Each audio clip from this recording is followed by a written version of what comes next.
नमस्कार, BSTV देख रहे हैं आप। मैं हूं आपके साथ सोनू सेन। शुरुआत करते हैं बात सियासत की। दिन भर की ढेर सारी खबरों के बीच हर किसी की नजर होती है सियासी हलचलों पर। जब तक देश दुनिया की रंग बिरंगी खबरों के साथ सियासत की खबर ना मिले तब तक जानकारी अधूरी सी रह जाती है। तो सियासत के बिखरे रंगों को समेटकर हम बात करेंगे सियासत की कभी बयानों से उपजी आफत की, तो कभी जनता को सरकार से मिलने वाली राहत की हम बात करेंगे। छिपी सियासी हर हरकत की बात होगी, सियासी चाहत की बात करेंगे, चुनावी एक्सप्रेस वे पर सियासत की रफ्तार की बात करेंगे। तो शुरुआत करते हैं बात सियासत की। तो सबसे पहले सियासत की बात में बात होगी प्रधानमंत्री नरेंद्र मोदी की। प्रधानमंत्री नरेंद्र मोदी कुवैत की यात्रा पर पहुंचे। इस दौरान प्रधानमंत्री का जोरदार स्वागत किया गया। साथ ही प्रधानमंत्री को कुवैत के सर्वोच्च सम्मान से सम्मानित किया गया। प्रधानमंत्री नरेंद्र मोदी की लोकप्रियता दुनिया में तेजी से बढ़ती चली जा रही है। प्रधानमंत्री को कई इंटरनेशनल अवार्ड भी मिल चुके हैं। इसी पर यह खास रिपोर्ट आप देखिए, समझिए कि कैसे प्रधानमंत्री नरेंद्र मोदी दुनिया भर में लोकप्रियता हासिल कर रहे हैं। कुवैत में बजा भारत का डंका। कुवैत ने प्रधानमंत्री मोदी को किया सम्मानित। पीएम मोदी की ऐतिहासिक कुवैत यात्रा। दुनिया में बढ़ी प्रधानमंत्री नरेंद्र मोदी की लोकप्रियता।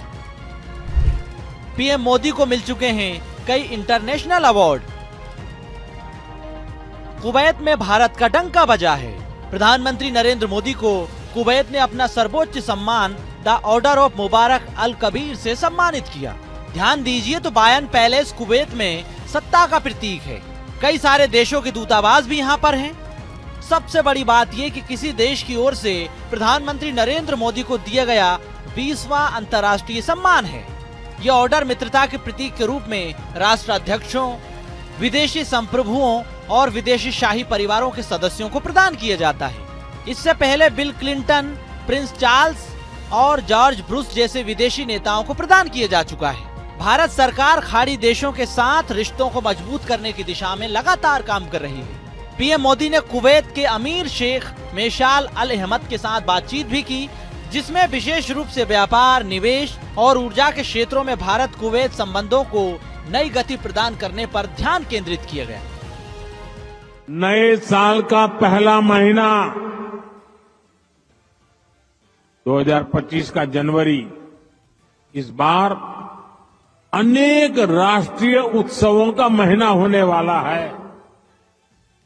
इसी साल 8 से 10 जनवरी तक भुवनेश्वर में प्रवासी भारतीय दिवस का आयोजन होगा। दुनिया भर से लोग आएंगे। मैं आप सबको इस कार्यक्रम के लिए आमंत्रित करता हूं। इस यात्रा में आप पुरी में महाप्रभु जगन्नाथ जी का आशीर्वाद ले सकते हैं। इसके बाद प्रयागराज में आप महाकुंभ में शामिल होने के लिए प्रयागराज पधारिए। ये 13 जनवरी से 26 फरवरी तक चलने वाला है, करीब 1.5 महीना। 26 जनवरी को आप गणतंत्र दिवस देखकर ही वापस लौटिए। और हां, आप अपने कुवैती दोस्तों को भी भारत लाइए, उनको भारत घुमाइए। यहां पर कभी एक समय था, यहां पर कभी श्री दिलीप कुमार साहब ने पहले भारतीय रेस्तरां का उद्घाटन किया था। भारत का असली जायका तो वहां जाकर ही पता चलेगा। इसलिए अपने कुवैती दोस्तों को इसके लिए जरूर तैयार करना है। साथियों, मैं जानता हूं कि आप सभी आज से शुरू हो रहे अरेबियन गल्फ कप के लिए भी बहुत उत्सुक है। आप कुवैत की टीम को चीयर करने के लिए तत्पर है। मैं हिज हाइनेस द अमीर का आभारी हूं। उन्होंने मुझे उद्घाटन समारोह में गेस्ट ऑफ ऑनर के रूप में इनवाइट किया है। ये दिखाता है कि रॉयल फैमिली, कुवैत की सरकार आप सभी का, भारत का कितना सम्मान करती है। भारत और कुवैत अरब सागर के दो किनारों पर बसे हैं। हमें सिर्फ डिप्लोमेसी ने ही नहीं बल्कि दिलों ने आपस में जोड़ा है। हमारा वर्तमान ही नहीं बल्कि हमारा अतीत भी हमें जोड़ता है। कुवैत के मोती भारत के लिए किसी हीरे से कम नहीं रहे हैं। आज भारत की ज्वेलरी की पूरी दुनिया में धूम है, तो उसमें कुवैत के मोतियों का भी योगदान है। 19वीं सेंचुरी में ही कुवैत से व्यापारी सूरत आने लगे थे। तब सूरत कुवैत के मोतियों के लिए इंटरनेशनल मार्केट हुआ करता था। जिस देश से, जिस समाज से इतनी सारी यादें जुड़ी हैं, जिससे हमारा वर्तमान जुड़ा है, वहां आना मेरे लिए बहुत यादगार है। उधर कुवैत के सर्वोच्च सम्मान मिलने पर केंद्रीय मंत्री ज्योतिरादित्य सिंधिया का बयान भी सामने आया। सिंधिया ने कहा कि प्रधानमंत्री नरेंद्र मोदी ने दुनिया में भारत का नाम रोशन किया। पीएम मोदी के नेतृत्व में भारत तेजी से विकास कर रहा है। साथ ही उन्होंने प्रधानमंत्री को बधाई दी है। प्रधानमंत्री जी को कुवैत सरकार की तरफ से जो मान सम्मान मिला है वो केवल प्रधानमंत्री जी को नहीं लेकिन पूरे भारतवर्ष को मिला है। प्रधानमंत्री जी ने सदैव ये माना है कि वे भारत के प्रधान सेवक हैं, प्रधान रक्षक हैं, और मैं हृदय की गहराइयों से कुवैती सरकार को धन्यवाद अर्पित करना चाहता हूं और एक भारतीय नागरिक होने के नाते गर्व महसूस करता हूं कि हमारे देश के पंत प्रधान को इस अवार्ड से माना गया है और ये सभी देशवासियों के लिए एक गर्व का विषय है। प्रधानमंत्री नरेंद्र मोदी की कुवैत यात्रा ऐतिहासिक रही है, जो 43 साल बाद किसी भारतीय प्रधानमंत्री द्वारा की गई थी। इस दौरान उन्होंने कुवैत के शीर्ष नेतृत्व से बातचीत की, इंडियन कम्युनिटी को संबोधित भी किया। पीएम मोदी ने भारत और कुवैत के संबंधों को प्रगाढ़ बनाने के लिए कई महत्वपूर्ण पहल की है। दुनिया में पीएम मोदी की लोकप्रियता तेजी से बढ़ती जा रही है। अब तक उन्हें कई इंटरनेशनल अवार्ड मिल चुके हैं। भारतीय समुदाय कुवैत में सबसे बड़ा प्रवासी समुदाय है। भारत और कुवैत के बीच द्विपक्षीय व्यापार 10.47 बिलियन अमेरिकी डॉलर तक पहुंच चुका है। इसके अलावा कुवैत भारत का छठा सबसे बड़ा कच्चा तेल आपूर्ति करता है। दोनों देशों ने व्यापार और ऊर्जा समेत कई मुद्दों पर बातचीत की है। आगे भी ये बातचीत जारी रहेगी। दोनों देश मिलकर आर्थिक तरक्की को मजबूत देने का काम कर रहे हैं। अब देखना होगा कि प्रधानमंत्री का यह दौरा कितना महत्वपूर्ण साबित होता है। Bureau report, पीएसटीवी। छत्तीसगढ़ में बीजेपी का संगठन चुनाव चल रहा है। उसको लेकर अब सियासी तनाव भी देखने को मिल रहा है। एक तरफ BJP back to back marathon बैठक कर रही है, तो दूसरी तरफ कांग्रेस निशाना साध रही है। कांग्रेस ने गंभीर आरोप बीजेपी पर लगाए हैं। कांग्रेस का कहना है कि बीजेपी के भीतर वरिष्ठ नेताओं को किनारे लगाया जा रहा है, साजिश चल रही है। इसी पर बीजेपी ने पलटवार किया। ये रिपोर्ट देखिए।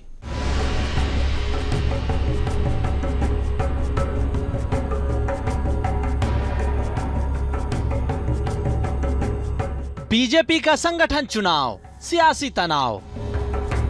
बीजेपी में बैक टू बैक मैराथन बैठक। कांग्रेस ने बीजेपी की बैठक पर साधा निशाना। वरिष्ठ नेताओं को लगाया जा रहा किनारे। बीजेपी में चल रही है साजिश। बीजेपी ने कांग्रेस पर किया पलटवार। कांग्रेस को अपनी करनी चाहिए चिंता। छत्तीसगढ़ बीजेपी में संगठन चुनाव चल रहा है। इसको लेकर बीजेपी लगातार back to back marathon meetings कर रही है। इसके साथ ही पदाधिकारियों को जिम्मेदारी दी जा रही है। उधर बीजेपी की बैठक पर कांग्रेस निशाना साध रही है।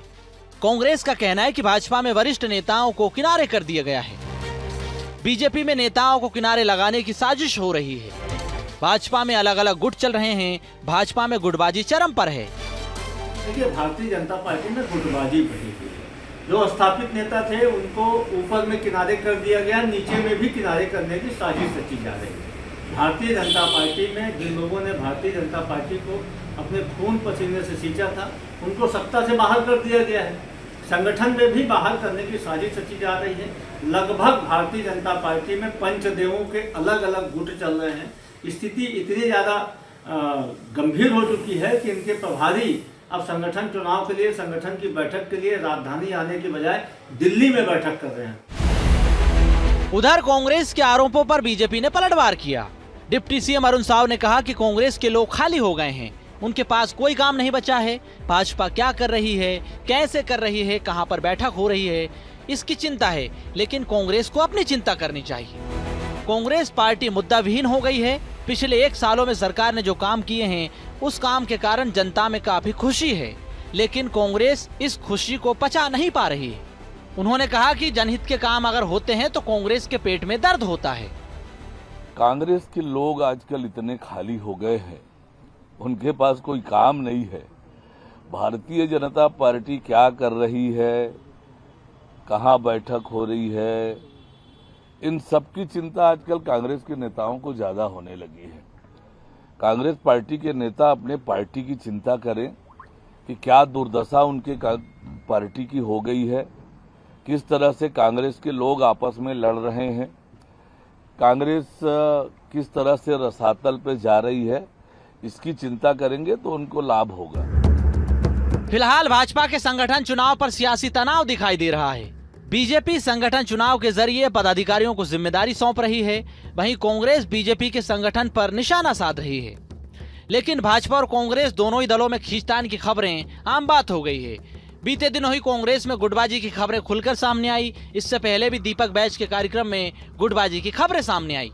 खुले मंच पर कांग्रेस के कार्यकर्ता आपस में भिड़ते हुए भी नजर आते हैं। वहीं बीजेपी में भी कार्यकर्ता कई बार अपनी ही पार्टी पर सवाल उठाते हुए नजर आए। अब देखना होगा कि सत्ता, संगठन और कांग्रेस में सियासी खींचतान के बीच ये घमासान कहां जाकर थमता है। Bureau report, BSTV। Madhya Pradesh में करोड़पति कांस्टेबल की अब बात करते हैं, क्योंकि सौरभ शर्मा इस पूरे केस की जांच बड़े स्तर पर हो रही है। इस जांच में कई बड़े रसूखदारों के नाम सामने आ रहे हैं। लोकायुक्त और आयकर विभाग की टीम इस पूरे मामले की जांच कर रही है। कार्रवाई के कनेक्शन के फेर में कई मंत्री और अफसरों के नाम भी सामने आ रहे हैं। विपक्ष इसको लेकर गंभीर आरोप लगा रहा है, CBI जांच की मांग कर रहा है, तो दूसरी तरफ सत्ता पक्ष इसका जवाब भी देती हुई नजर आ रही है। सत्ता पक्ष ने क्या कुछ जवाब दिया, भोपाल से खास रिपोर्ट आप देखिए।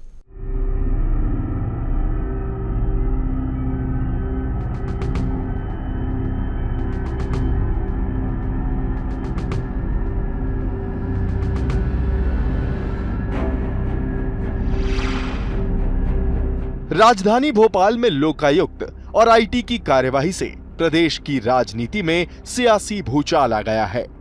एक तरफ आयकर विभाग ने त्रिशूल कंस्ट्रक्शन कंपनी, क्वालिटी ग्रुप और ईशान ग्रुप के संचालकों समेत इनसे जुड़े 52 ठिकानों पर छापेमार कार्रवाई कर करोड़ों रुपए नकद, ज्वेलरी सहित कई दस्तावेज बरामद किए। दूसरी तरफ लोकायुक्त की टीम ने RTO के पूर्व कांस्टेबल के घर, ऑफिस, स्कूल समेत संभावित ठिकानों पर दबिश दी। इन दोनों की रेड के बीच भोपाल पुलिस की एंट्री हुई और उसकी सूचना पर मंडोरी के एक फार्म हाउस में खड़ी लावारिस कार से 54 किलो सोना और 10 करोड़ रुपए मिले। ये कार सौरभ शर्मा के साथी चेतन की निकली। इतना ही नहीं, चेतन के नाम पर सौरभ के कई कारोबार भी चल रहे हैं। ऐसे में कार में मिले सोने और कैश का कनेक्शन भी सौरभ से जुड़ गया है।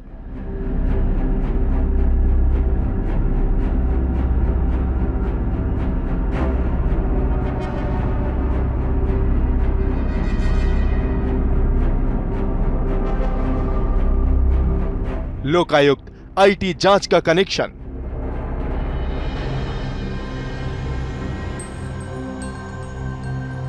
कनेक्शन के फेर में आए मंत्री अफसर,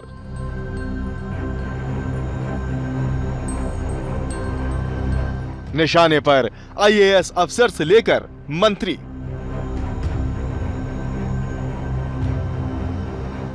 सौरभ शर्मा की डायरी ने उगले राज,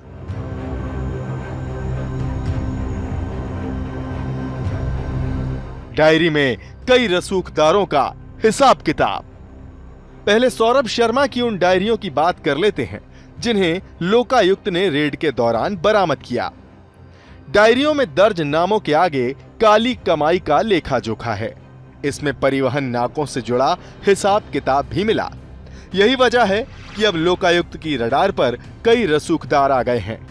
लोकायुक्त की जांच में इस बात का भी खुलासा हुआ है कि सौरभ शर्मा का शाहपुरा के 20 सेक्टर में निर्माणाधीन स्कूल एनजीओ की जमीन पर बन रहा है।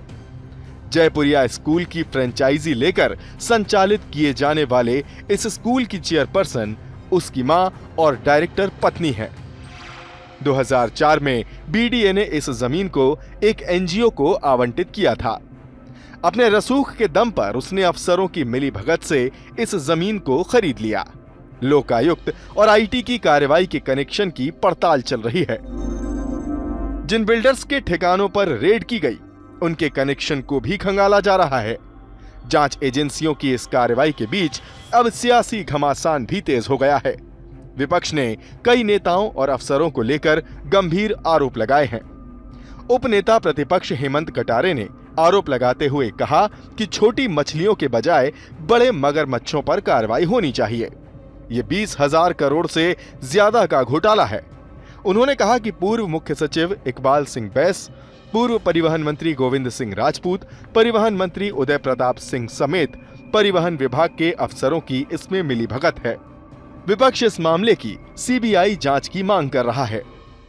पूरी ये जो रेड हुई है इनका वास्तविक जोड़ किया जाएगा तो ये राशि मात्र 100 करोड़ की नहीं है। 100 करोड़ तो सिर्फ एक छोटी सी मछली से बरामद हुए हैं। ये जो पूरी राशि है, जब इसके बड़े बड़े मगरमच्छ, चाहे वो इकबाल सिंह बैस हो, पूर्व मुख्य सचिव, चाहे वो पूर्व ट्रांसपोर्ट मिनिस्टर हो, चाहे वो वर्तमान ट्रांसपोर्ट मिनिस्टर हो, चाहे जो बड़े बड़े अधिकारी आरटीआई जो थे, सब लोगों को मिलाकर के जोड़ेंगे तो विश्वास कीजिएगा कम से कम 20,000 करोड़ रुपए का घोटाला निकलेगा। वहीं विपक्ष के आरोपों को लेकर बीजेपी के प्रदेश अध्यक्ष वीडी शर्मा ने कहा कि सभी जांच एजेंसियां संवैधानिक संस्थाएं हैं। वो अपना काम कर रही हैं। जो आवश्यक कदम होंगे वो ये जांच संस्थाएं उठाएंगी। कोई भी इस प्रकार की कार्रवाई, कोई भी कार्रवाई, चाहे लोकायुक्त हो, चाहे ईडी हो, ईओडब्ल्यू हो, जो भी संस्थाएं हैं, ये संवैधानिक संस्थाएं हैं, अपना काम करती हैं और कानून के दायरे में जो आवश्यक कदम होंगे वो संस्थाएं उठाएंगी। विपक्ष इस मामले में हाई कोर्ट जाने की तैयारी कर रहा है।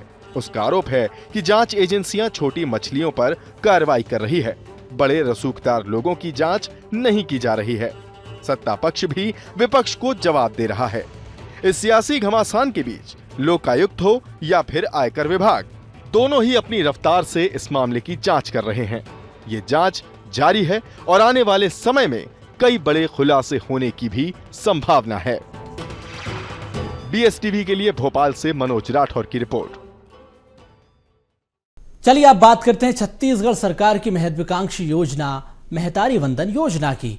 ये योजना छत्तीसगढ़ में देश भर में काफी चर्चा बटोर रही है, सुर्खियां बटोर रही है। इस योजना के तहत 70 लाख महिलाओं को महतारी वंदन योजना की राशि ट्रांसफर की जा रही है। इसी बीच सनी लियोनी की इस योजना में एंट्री हो गई।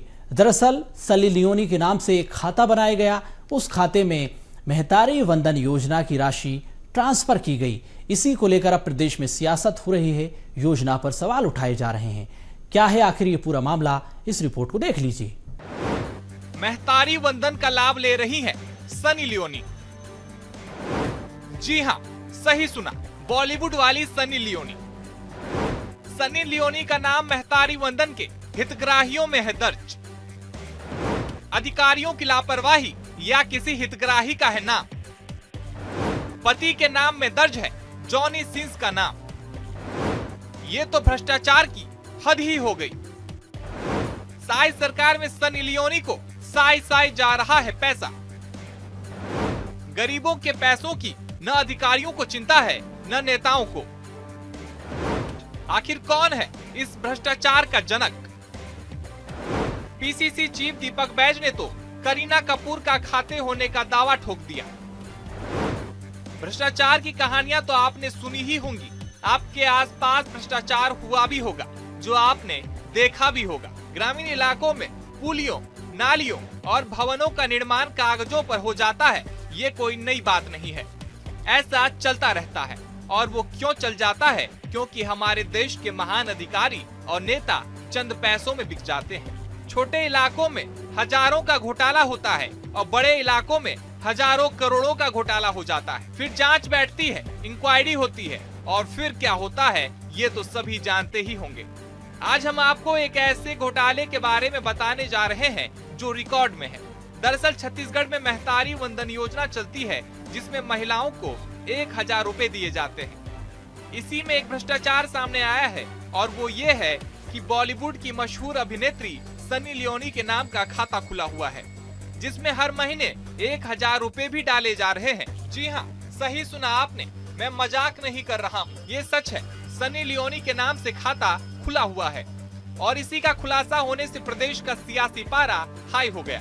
लगातार कांग्रेस महतारी वंदन को लेकर सवाल खड़े कर रही है और सवाल लाजमी भी है। वो इसलिए है क्योंकि एक बॉलीवुड अभिनेत्री के नाम पर पैसा कैसे जा रहा है, और यदि जा भी रहा है तो जब खाता खोला गया तब अधिकारी और केवाईसी करने वाले लोगों ने अपनी आंखों पर पट्टी बांध रखी थी। इस पूरे मामले को लेकर पीसीसी चीफ दीपक बैज ने सरकार पर निशाना साधा है। पीसीसी चीफ दीपक बैज ने कहा कि हम शुरू से कह रहे हैं महतारी वंदन योजना की बड़ी गड़बड़ी है। सिर्फ सनी लियोनी नहीं, प्रदेश में करीना कपूर के नाम पर भी पैसा जा रहा होगा। दावा किए कि हम छत्तीसगढ़ के हर शादीशुदा महिलाओं को महतारी वंदन का लाभ मिलेगा, लेकिन उनको लाभ न देकर, और ये तो सिर्फ सनी लियोन के नाम से ही हर महीने खाते में जा रहा है। मैं तो समझता हूं जितने भी अगर महतारी वंदन का लाभ मिल रहा है उसमें देखेंगे तो 50% से ज्यादा मामलों में गड़बड़ है और सबसे बड़ा घोटाला है। मैं तो बोल रहा हूं अभी सिर्फ सनी लियोन के नाम से जा रहा है।